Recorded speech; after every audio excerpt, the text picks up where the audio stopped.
The transplant coordinator had a habit of pausing before she delivered good news. I noticed it the second time she came into the waiting room, that small breath she took, the way her shoulders settled before she spoke, like she was bracing herself against the weight of hope she was about to hand someone. That afternoon, she paused longer than usual. My mother sat across from me in the hospital chair, thinner than she'd been 6 months ago, her hands folded in her lap the way they always were when she was trying not to show fear. My father stood beside her with his hand on her shoulder. My younger sister, Dana, had driven 4 hours that morning and still hadn't taken off her coat. The coordinator looked around the room. Then she smiled. "We found a match." My mother's face changed completely. 15 years of hardness just dissolved. My father made a sound I'd never heard from him before, something low and broken, and I realized after a moment that he was crying. Dana grabbed my arm.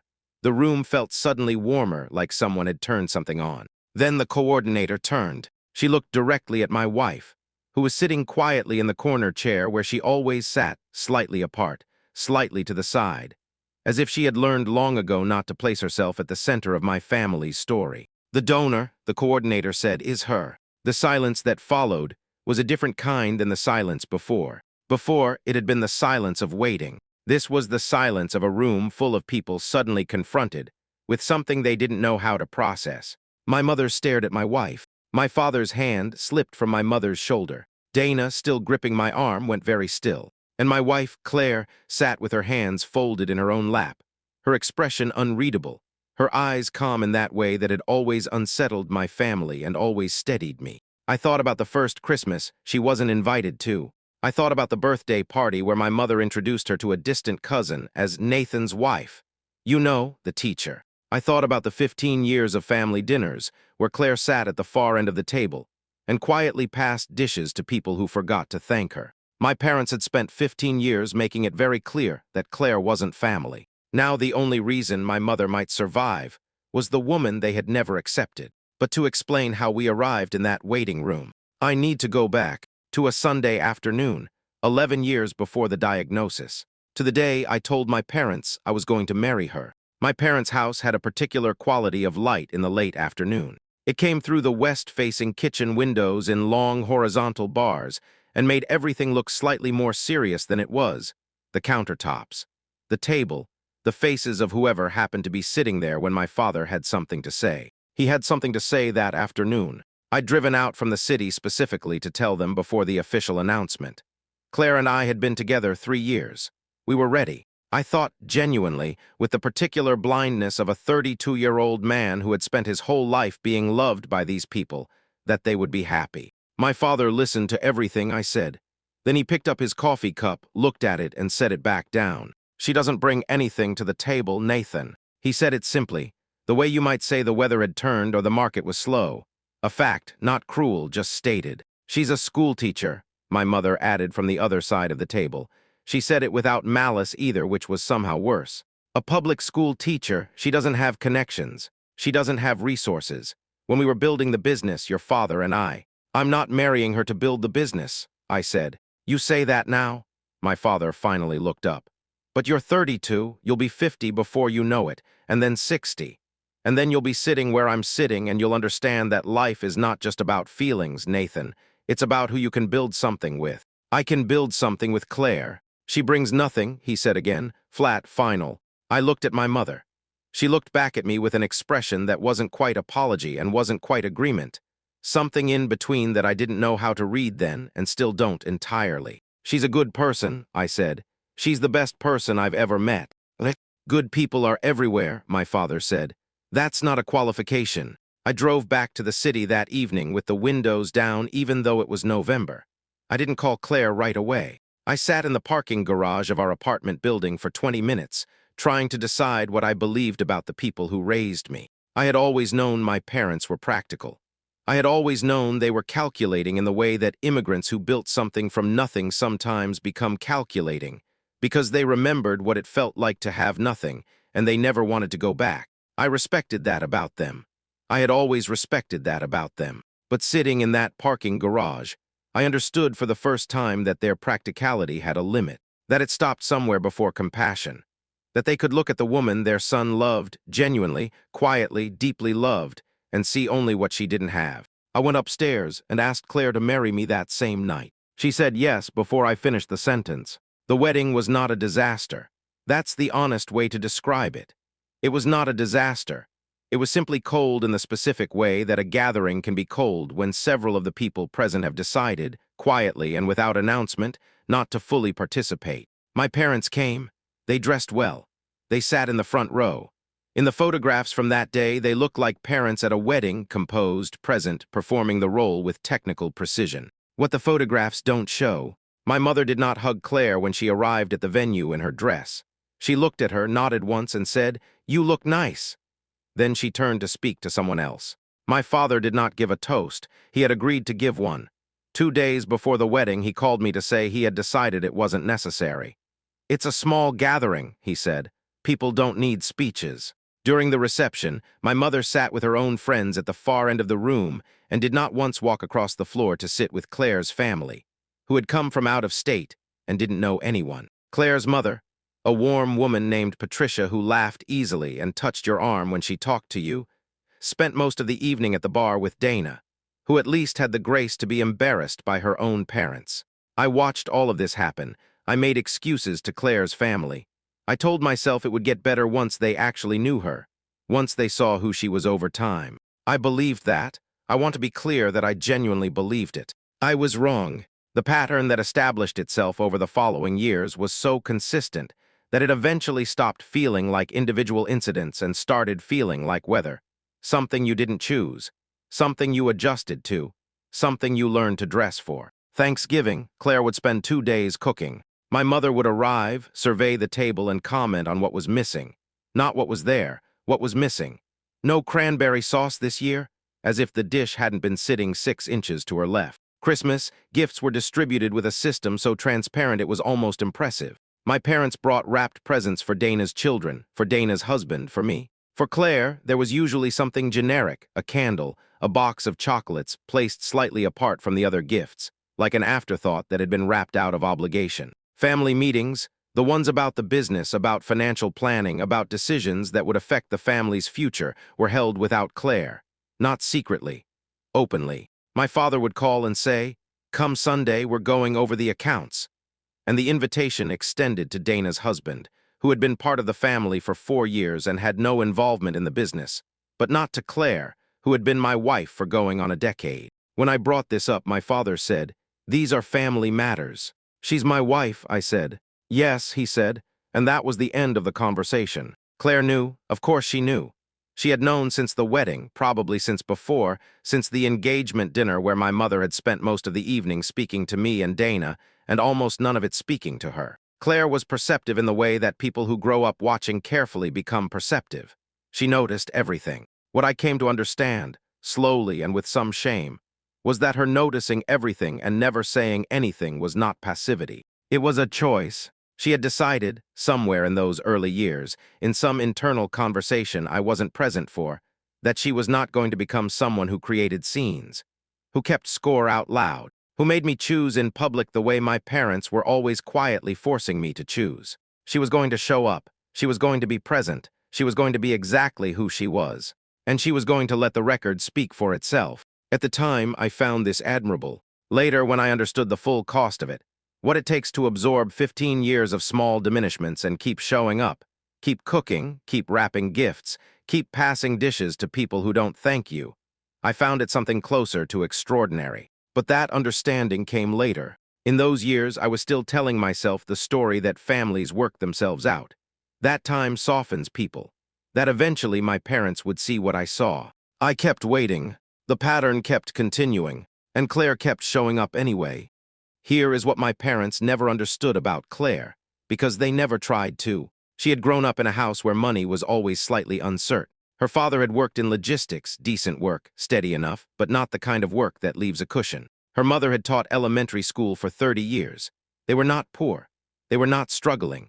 But they had lived their entire lives in that particular American middle-class register where you are always aware, in the background, of what things cost. What that upbringing produced in Claire was not resentment and not ambition in the climbing sense. It produced something quieter, a knowledge of what actually matters, a fluency in care. She remembered birthdays. Not with cards purchased at the last minute, with actual memory, with intention. She remembered that Dana's oldest daughter was allergic to artificial dye and always brought snacks that were safe for her without being asked. She remembered that my father's back bothered him in cold weather and once, without saying anything to anyone, ordered a heating pad and left it on the kitchen counter at my parents' house with no note attached, so that he could pretend he'd always had it. She was the person in any room who noticed when someone's glass was empty, when someone had gone quiet, when someone at the edge of the gathering looked like they needed to be brought back in. At the school where she taught 5th grade, the year when kids are old enough to be cruel to each other and young enough to still be shocked by their own cruelty, she was the teacher parents requested. Not because she was lenient, because she paid attention, because she understood that a child acting out in November had usually started struggling in September, and that by the time they were acting out it was already late, and that the work was to catch it earlier before it became a pattern. She brought that same attentiveness home. I don't think I understood in our early years together how rare it was. I grew up in a family where love was demonstrated through provision, through what my parents built, what they gave, what they secured for the future. Emotion was present but rarely spoken. Attention was given to problems, to plans, to outcomes. Claire's version of love was different. It was continuous. It was in the texture of daily life, in the way she asked questions and then actually waited for the answer, in the way she could sit with someone in silence without filling it, in the way she always showed up. My parents saw a schoolteacher who earned a modest salary and had no connections. They had no framework for what they were actually looking at. The first time my parents asked Claire for something significant, my mother had broken her wrist. It was a Tuesday. She had slipped on the back steps, ice, early February, the kind of morning where the cold comes in fast and the surfaces are deceptive. My father called me at work. I was in a meeting that couldn't be moved. I told him I would come as soon as I could, but it would be 3 hours. He paused, then, with the particular reluctance of a man who does not ask for things easily, he said, "Is Claire available?" She had a prep period that morning, one of the rare windows in a teacher's schedule where time is technically your own. She drove 40 minutes to my parents' house, took my mother to urgent care, sat with her through the x-ray and the casting and the 2-hour wait, drove her home, made her lunch, and stayed until my father returned from work. When I arrived that evening, my mother was on the couch with her wrist elevated, watching television. Claire was in the kitchen washing the dishes from lunch. I asked my mother how she was feeling. "Better," she said. "Claire took good care of me." That was it. No call to Claire directly. No acknowledgement in the week that followed. No shift in the temperature of their relationship. At the next family dinner, the following month, my mother introduced Claire to a neighbor who had stopped by as Nathan's wife. Not by name, not with warmth, just the category. It happened again the following year, with the business. My father had expanded into a second location, which was either bold or overextended depending on who you asked. And by spring it was clearly overextended. He needed someone to manage the books through the transition, not permanently, just for a quarter, while he reorganized. His usual accountant had taken medical leave. Dana didn't have the skill set. I had enough financial literacy to be dangerous and not enough to be useful. Claire had a minor in accounting from college. She had never used it professionally, but she was methodical and careful, and she understood numbers the way she understood most things, patiently, without drama. My father called me. I told him about Claire's background. Another pause, another reluctant question. Claire spent 3 months going through my father's books. She found 2 billing errors that had been quietly compounding for 18 months. She restructured the expense tracking system. She stayed late on weekends to meet deadlines. She did not charge anything. When my father's accountant returned, Claire sat with her for 2 sessions to walk her through the changes, so that nothing would be lost in the transition. My father told me afterward that Claire had done a good job. I waited for him to tell her directly. He didn't. At that summer's family gathering, when relatives asked about the business and my father talked about navigating the difficult quarter, he spoke about the decisions he had made, the adjustments to the system, the restructuring. He did not mention Claire. She was sitting 6 feet away when he said it. I watched her face. She was listening to something Dana's daughter was telling her, nodding, smiling at the right moments. If she heard my father, she gave no indication. Later in the car on the way home, I started to say something. She put her hand on my arm. "It's okay," she said. "It's not," I said. "I know," she said, "but it's okay." I didn't fully understand the difference then.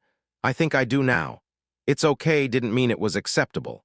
It meant she had made peace with what she couldn't change. It meant she had decided that her value was not determined by whether my father acknowledged it in front of relatives.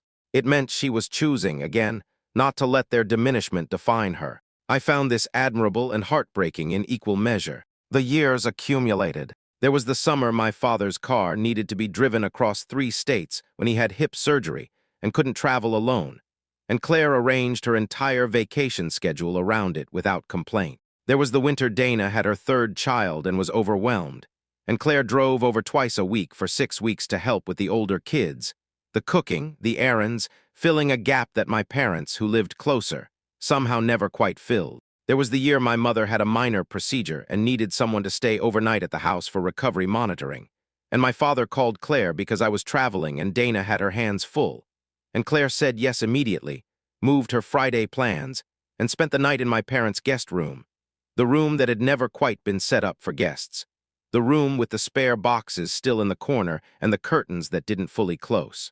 She told me about it afterward in the particular dry way she had, when something had been absurd. "The curtains don't close all the way," she said. "I know," I said.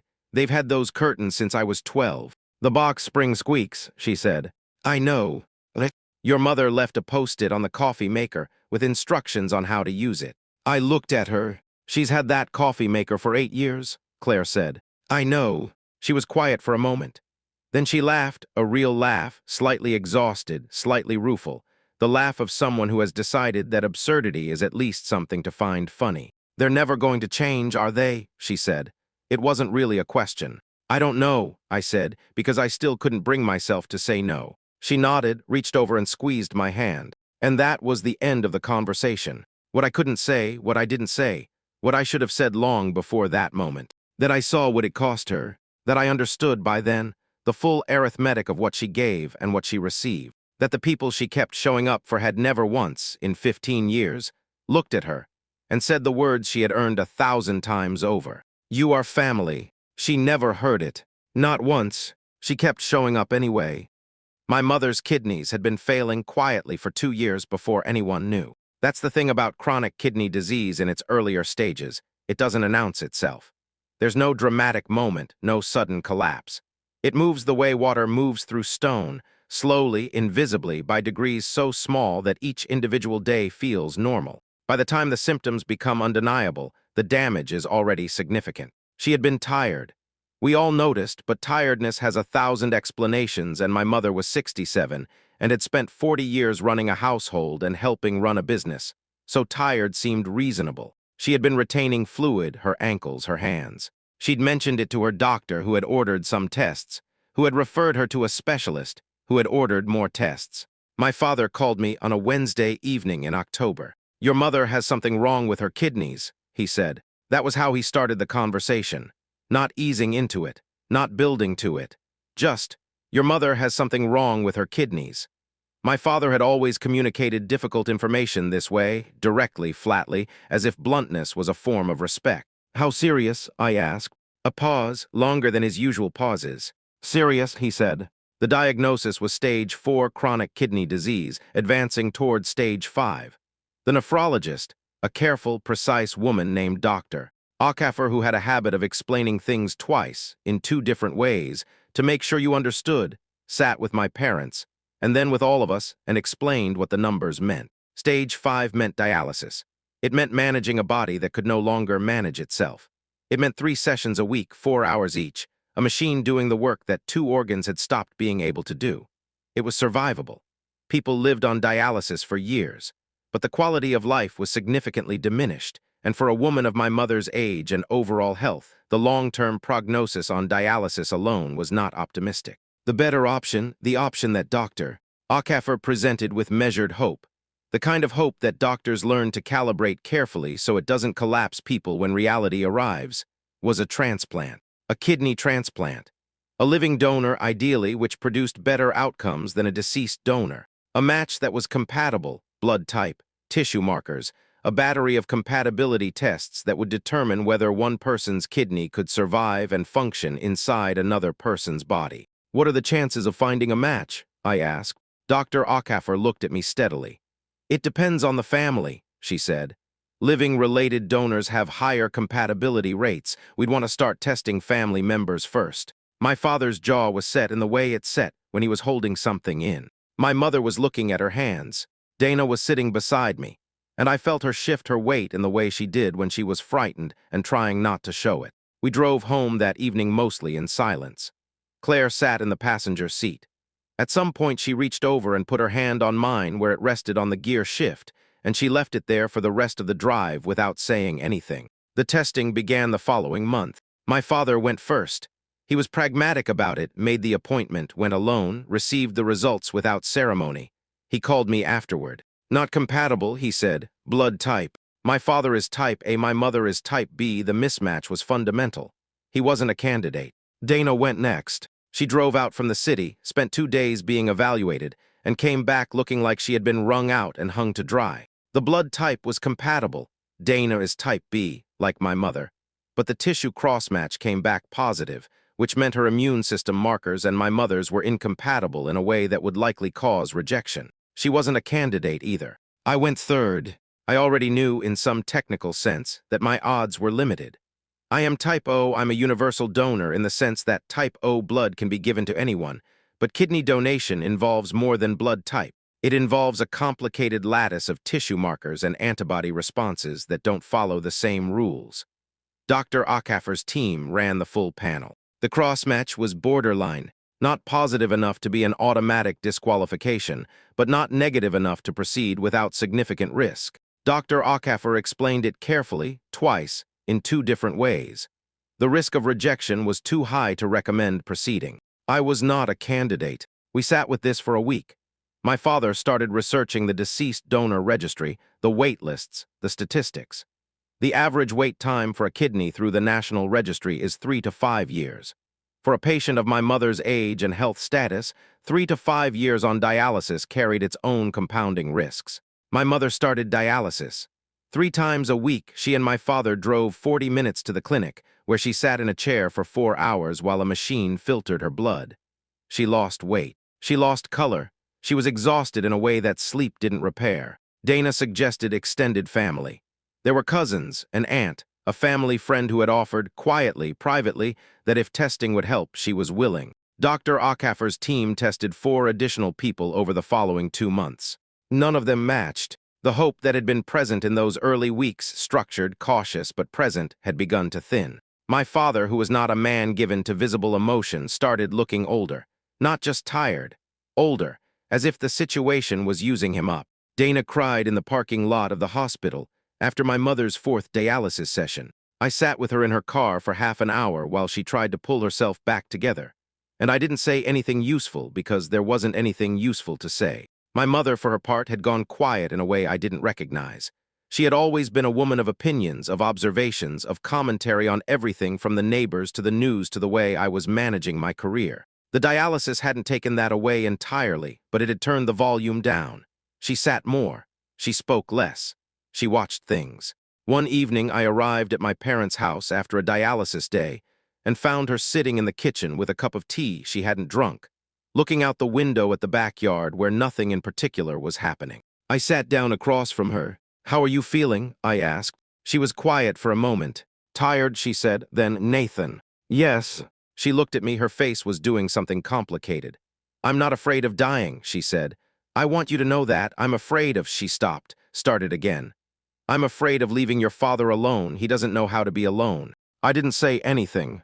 "And I'm afraid of not seeing the grandchildren grow up," she said.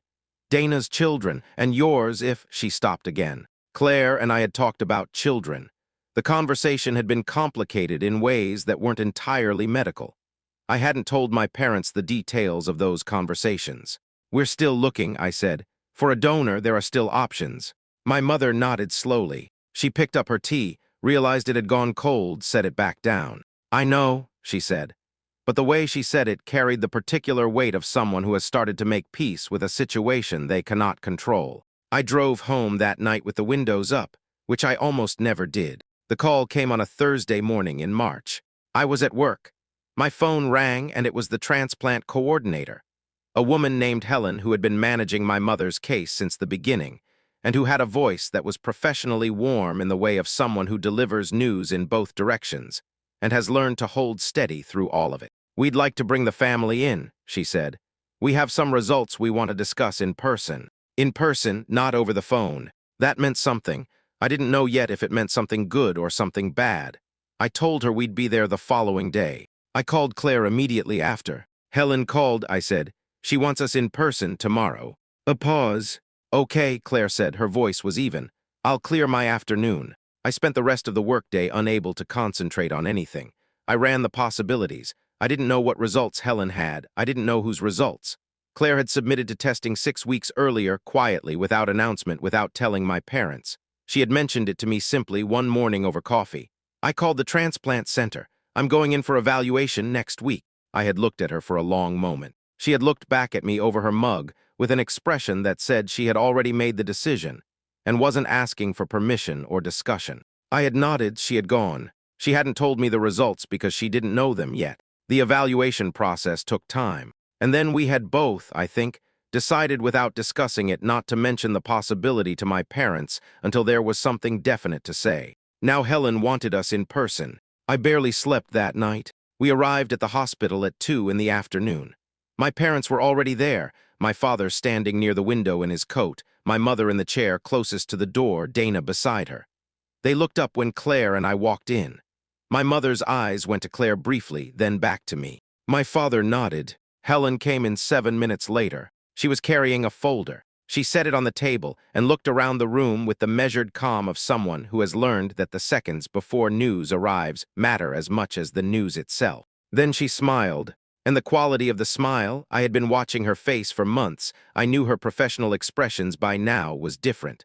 Warmer, unguarded in a way her smiles usually weren't. "We found a match," she said. The room shifted completely. My mother's face opened up in a way I hadn't seen in months. My father made a sound that he immediately tried to suppress and couldn't. Dana reached out and grabbed my mother's hand. I felt something release in my chest that I hadn't known was clenched. Helen let the moment exist for a few seconds. Then she turned. She looked directly at Claire. "The donor," she said, "is her." The silence that came after was total. My mother's hand, still in Dana's, went still. My father turned slowly and looked at my wife. Dana's expression moved through several things very quickly. Surprise, confusion, something that might have been shame, something that might have been understanding. Claire sat in the chair slightly to the side of the group, as she always sat, and she looked back at all of them with an expression I had seen before but had never been able to fully name. It wasn't satisfaction. It wasn't anger. It wasn't even particularly soft. It was simply steady, the face of a woman who had made a decision she had thought through carefully and was not going to apologize for or perform around. Helen was explaining something, compatibility percentages, next steps, the consultation process, but I couldn't hear the individual words. I was watching my mother. My mother was watching Claire, and on my mother's face, beneath the shock, beneath the 15 years of distance and dismissal, and 1,000 small moments of exclusion, something was cracking open. I had spent 15 years waiting for my parents to see what I saw. I had no idea it would take this. I had no idea it would cost this much, and I still didn't know what Claire was going to decide. The assumption happened before we left the hospital. We were in the corridor outside the consultation room, waiting for the elevator, and my father turned to Claire and said, "We'll need to schedule the pre-surgical consultation as soon as possible. Dr. Acker's office can coordinate with your school for the leave." Not "thank you." Not "we need to talk about this." Not even "will you." Just "we'll need to schedule." As if the decision had already been made. As if Claire's body were a resource that had been identified and was now simply awaiting allocation. Claire looked at him for a moment. Her expression didn't change. She said, "I'll be in touch," and stepped into the elevator. My father took this as agreement. I could see it in the way his shoulders settled. The slight release of a man who had assessed a situation and determined it was under control. He put his hand on my mother's back and guided her toward the next elevator, already talking about logistics, about timing, about what they needed to do next. Dana caught my eye in the hallway. She looked like she wanted to say something. She didn't. We drove home in a silence that had weight to it. Not the comfortable silence Claire and I had built over 15 years of marriage. The kind that doesn't need to be filled, that exists between two people who have learned each other's rhythms. This silence was different. It was thinking silence, processing silence. I didn't speak until we were on the highway, the city lights beginning to appear on the horizon. My father assumed, I said. Yes, Claire said. I'm sorry. She turned to look at me. The passing streetlights moved across her face in intervals. You don't need to apologize for him. I know, I said. I'm apologizing anyway. She was quiet for a moment. Then, he's frightened. They both are. Fear makes people revert. This was characteristic of her, this ability to explain behavior without excusing it. To understand someone's psychology without letting it determine how she responded to them. I had always found it remarkable. Right now it made me feel slightly unworthy of her. Claire, I said, I know what you're going to say. I want to say it anyway. She waited. This decision is yours, I said. Completely, I will support whatever you decide. I will not pressure you. I will not let my parents pressure you. If you say no to me right now in this car, we don't discuss it again. It's done. The highway unspooled ahead of us. A truck moved past in the left lane, its lights sweeping briefly through the car. And if I say yes, she asked, then I will be there for every step, and I will spend the rest of my life making sure you know what it meant. She was quiet for a long time. When she spoke, her voice was even. But underneath the evenness, there was something that had been held for a very long time. Do you know what the worst part is? She said. Not the things they said. Not the family meetings I wasn't invited to, or the Christmas gifts that were clearly chosen in 30 seconds, or the way your mother introduces me to people, even now, after 15 years, like I'm a footnote. She paused. The worst part is that I kept hoping, even when I told myself I had stopped, even when I made peace with it or thought I had, there was always this small part of me that thought, maybe next year, maybe when they really see me, maybe when enough time passes.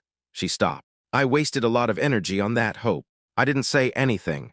There was nothing to say that wouldn't diminish what she had just told me. I haven't made my decision yet, she said. I need a few days. Take whatever you need, I said. I need you to not tell them that, she said. I need them to sit with not knowing. I looked at her. Is that okay? She asked. Yes, I said. That's more than okay. She nodded, turned back to the window. We drove the rest of the way home without speaking, and it was the most honest silence we had shared in years. 3 days passed. My mother called once. I answered, spoke to her briefly, told her Claire was thinking through the logistics with her doctor. My mother said, of course, in a tone that suggested she considered this a formality. My father didn't call. This was typical. He had made his position clear in the hospital corridor and considered the matter settled. Dana called on the second day.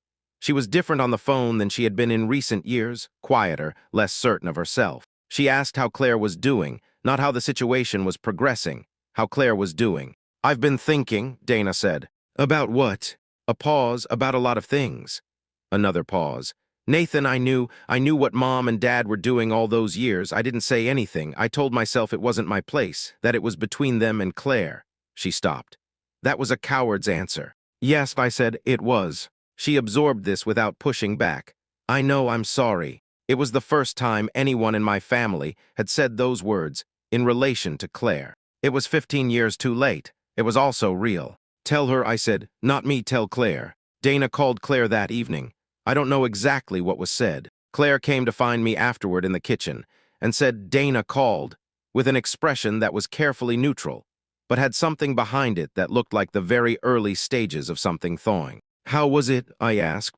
Honest, Claire said. She was honest. That was enough. On the 4th day, my parents came to our house. They called ahead, my father called, which was unusual. He usually just arrived.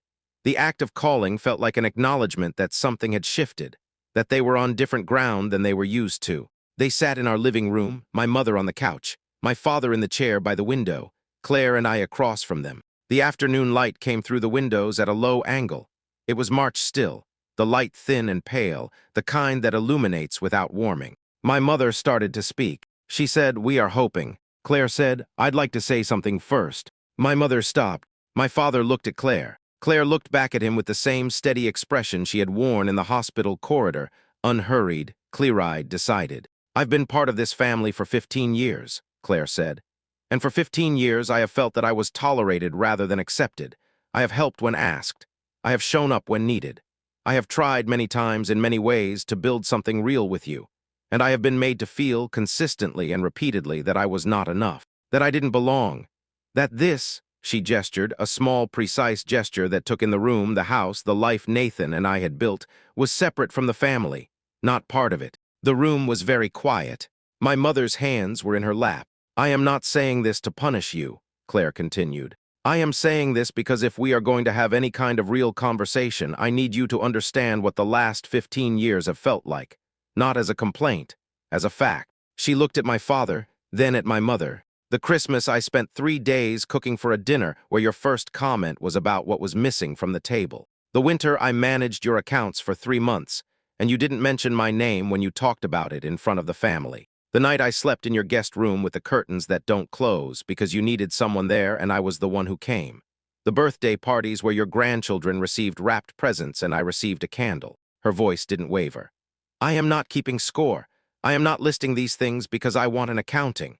I am listing them because I need you to know that I remember them, that they did not pass through me without leaving a mark." My mother made a sound, small, barely audible, something between a breath and a word. Claire looked at her.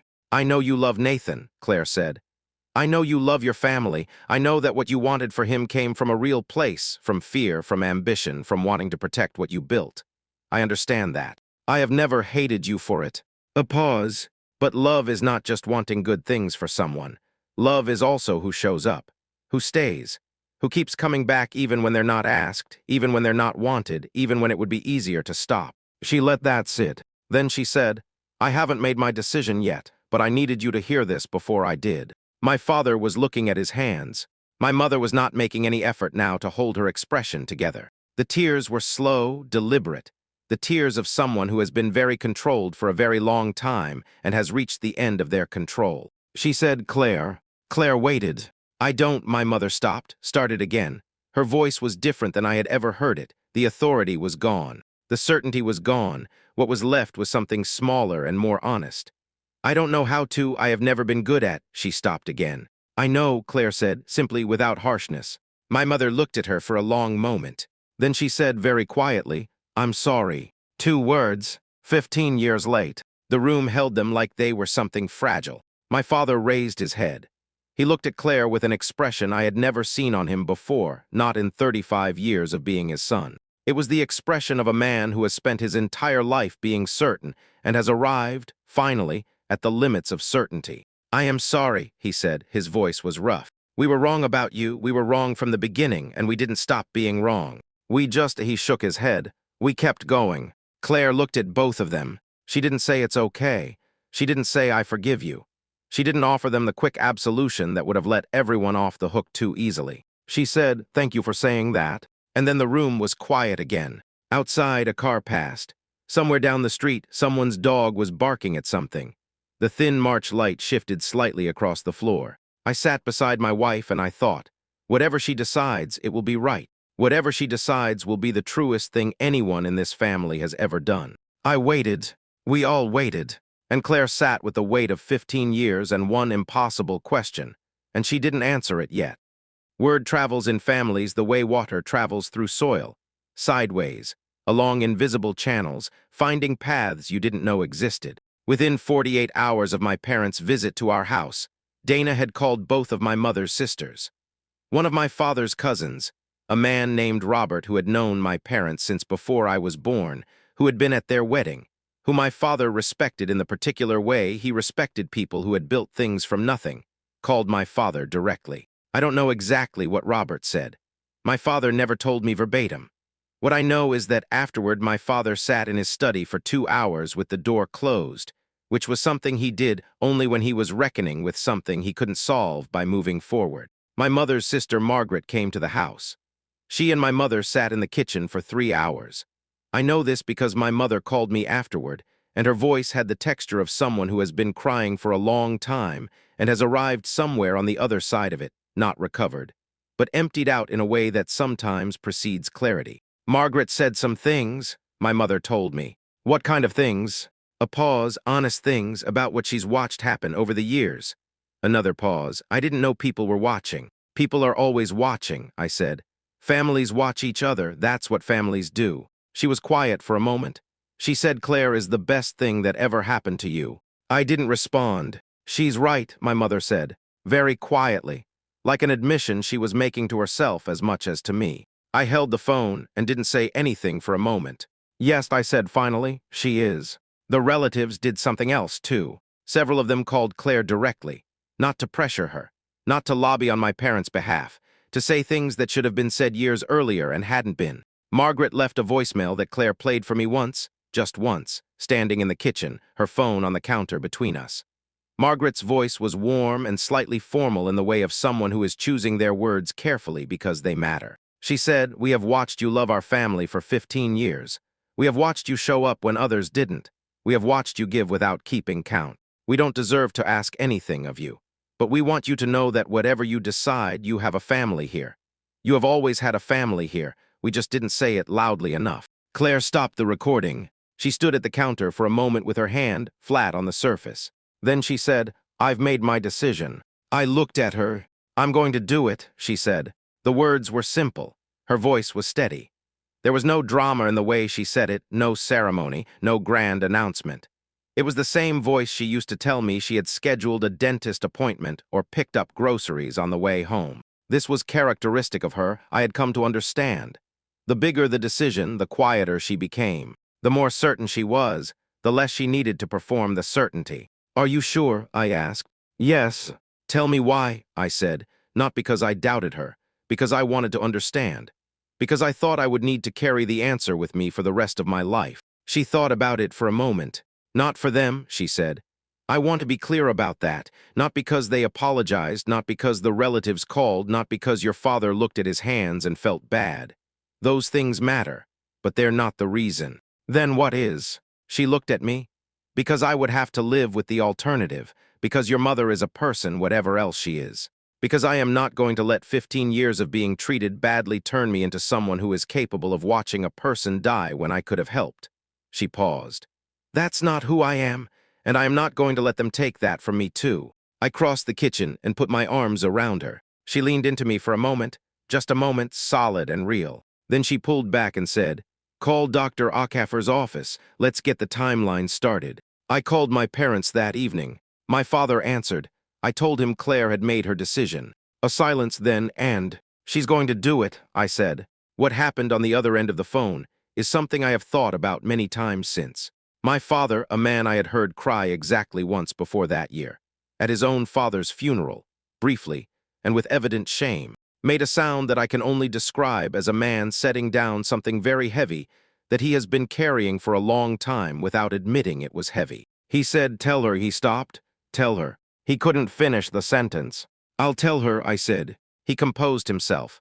Then, "We will do everything, whatever she needs. Before, during, after, we will be there." "I know," I said. "Nathan," his voice was different. It had been different since the living room, since he had said we were wrong from the beginning, but it was different again now, lower, more effortful. "I know it's late. I know what we did. I know I can't," he stopped. "I know." "Yes," I said, "you do." He was quiet for a moment. "She is," he said finally. "She is what?" "Family," he said. "She has always been family. He didn't finish. He didn't need to." I sat with that for a moment. "Tell her that yourself," I said. "When you see her, tell her." The surgery was scheduled for the second week of May. The weeks leading up to it had a particular quality, charged and tender at the same time, the way the air feels before a significant storm. Claire went through the pre-surgical process with the same methodical calm she brought to everything. The additional testing, the consultations, the dietary adjustments, the logistical planning for her classroom coverage. My parents came to our house twice in those weeks. They didn't stay long. They didn't try to fill the space with conversation. My mother brought food the first time, a dish she had made for decades, something from my childhood that she had never once made for Claire before. She set it on the counter and said, "I thought you might be tired of cooking." It was a small gesture. It was also, from her, enormous. My father fixed the back steps on his second visit. He had noticed, years ago apparently, that one of the boards was slightly warped. He arrived with tools and spent 2 hours in the cold doing it without being asked.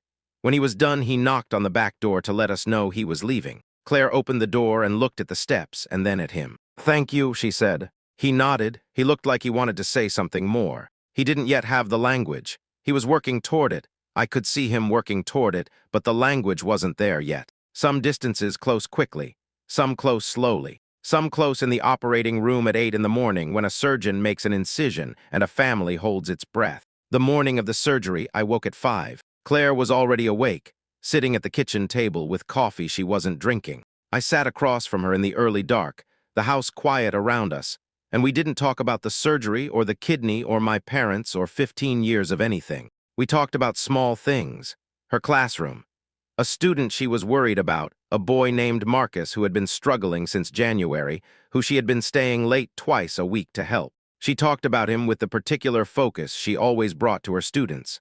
Not sentimentally, but specifically, with the care of someone mapping a problem they intend to solve. I thought, she is going into surgery this morning, and she is thinking about a 10-year-old named Marcus. I thought, I have never in my life deserved her. We drove to the hospital in the early light.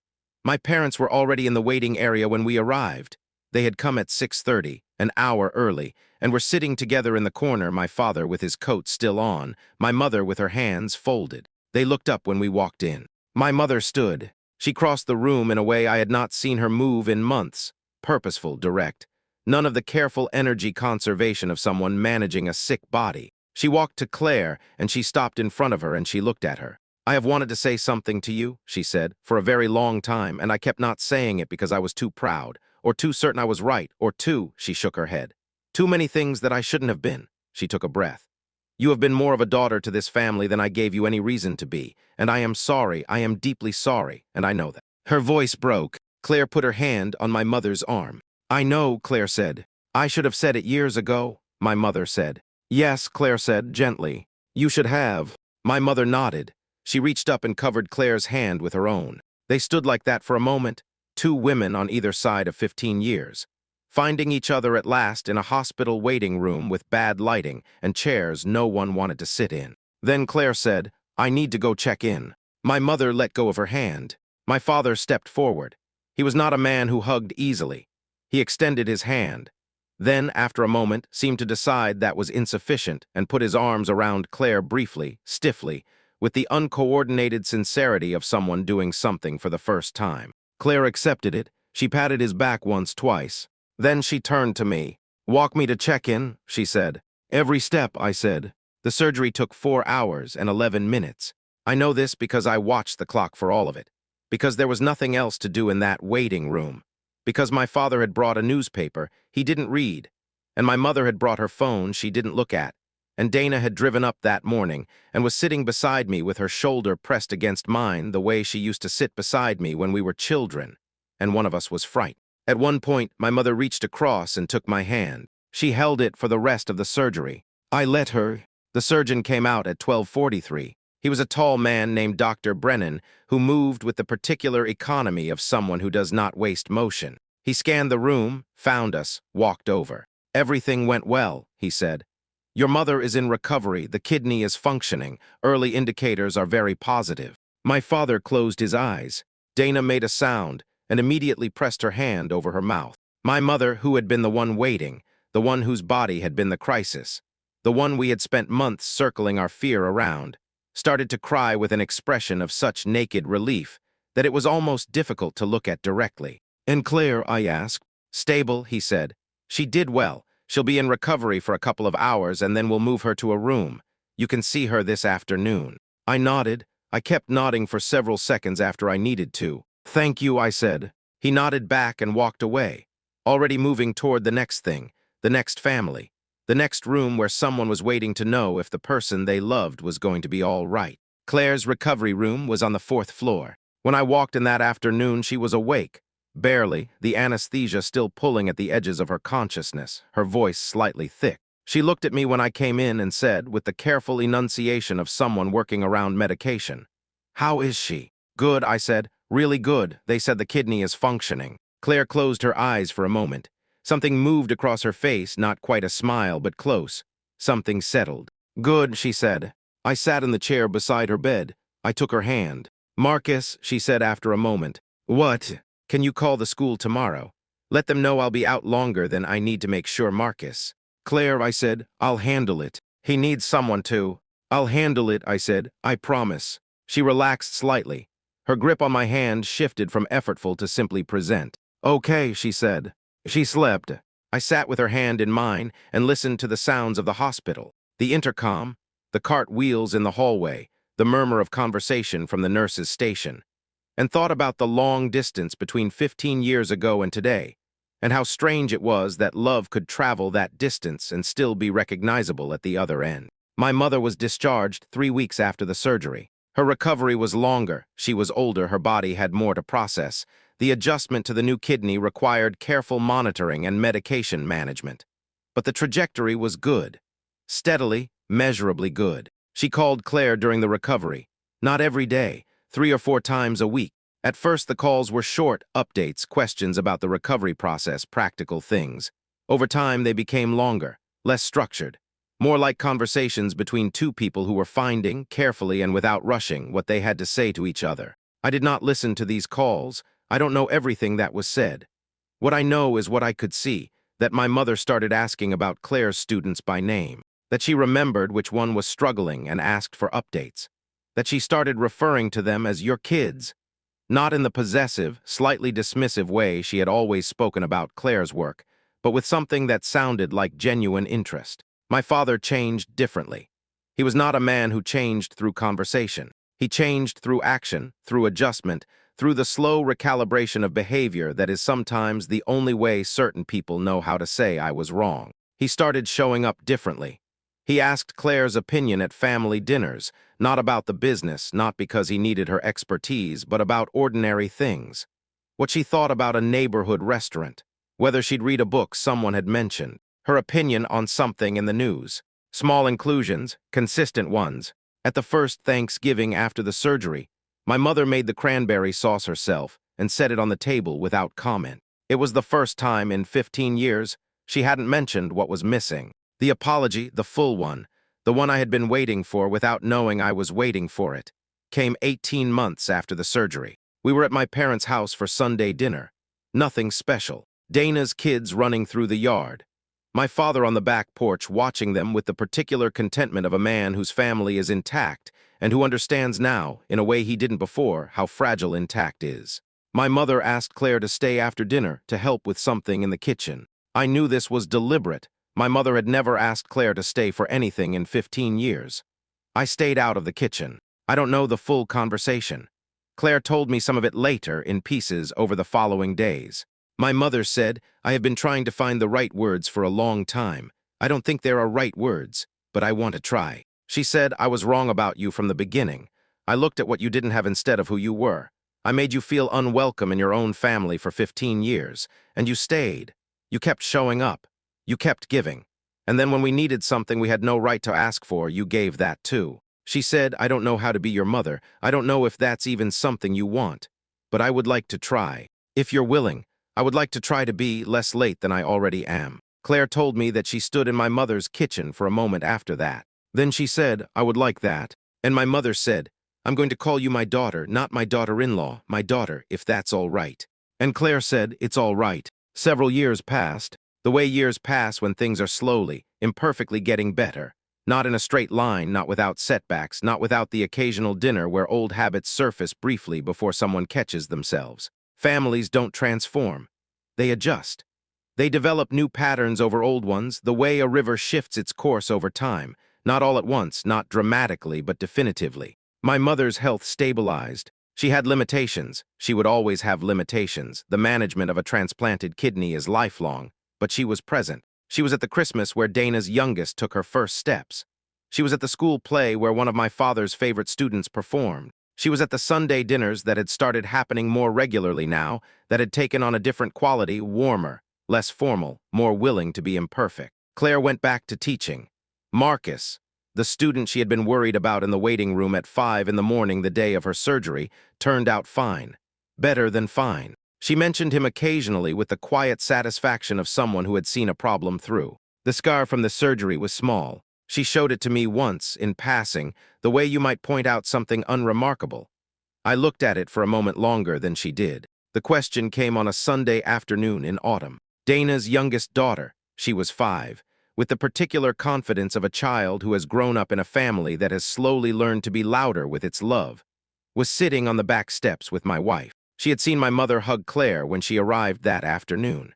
The hug had been the kind that my mother had learned to give over the last few years, not stiff, not careful, but real. The kind that lasts a second longer than it needs to because the person is still holding something they don't want to let go of. The little girl had been watching. Now she looked up at Claire with the direct curiosity of a 5-year-old, who has not yet learned that some questions are complicated. Why did Grandma cry when she hugged Mom? Claire looked at her.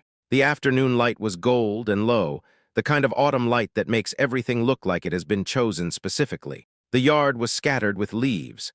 From inside the house came the sound of my father laughing at something, a real laugh, the kind I had started to hear more often in recent years. Nobody answered immediately. My mother, who had come to stand in the doorway, was quiet. Then Claire smiled, a real one, the kind that reached her eyes and stayed. Sometimes, she said, people need a second chance to become family. The little girl considered this.